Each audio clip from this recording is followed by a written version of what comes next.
नमस्कार सांग मैंने जय जगन्नाथ दिलीप क्रिएशन को आपण मानक स्वागत करुच्ची। आसतु मु लिखि एक नूतन कविता पाठ करवा आवृत्ति करुच्ची आपण मैंने शुणु। आसतु कवितार शीर्षक शून्य स्वप्न। से सुंदर निशुन निशारे से सुंदर निशुन निशारे किए आसी हसी हसी किए आसी हसी हसी बड़ी देइथिला मो आखिर कोणरे प्रीतिर ताती अंजन। गोलापर सज्जारे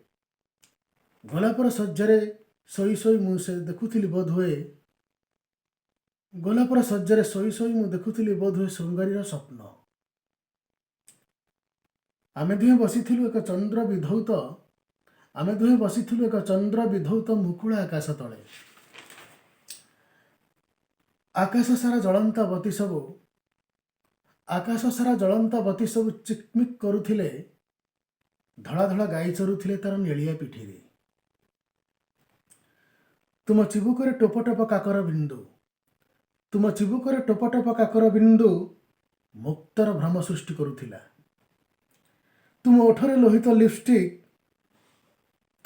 लोहित लिपस्टिक भयरे थरुथिला। तुम नीलनयनर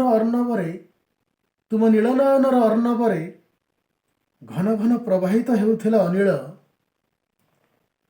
तरंग सृष्टि करबा तो दूरर कथा सृष्टि हेउनथिला टिकिए भी कंपन। सेमती स्थिर रहिथिला दरियार जल। संतरण करिबा पई मते आह्वान करुथिला तुम जौवन समुद्र। प्रेरणा देउथिले शशांक कुमुद। मु तुमको जड़ाई धरिली एवं अनुभव कली तुम हे जाइछ खूब छोट। आ जना पड़ुछ तुमे गोटे मासिकिया बिलेई छुआ भली। हठात किछि गोटे पड़िया परि जणागला।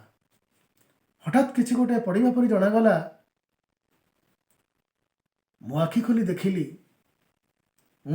देखिली मु निजे ही पड़िची खट उपरे बिलेई बसी म्याऊ म्याऊ करुची। कविता टी शेष है। केमिति लागिला प्लीज कमेंट कर जणाइबे। रहुची। जय जगन्नाथ।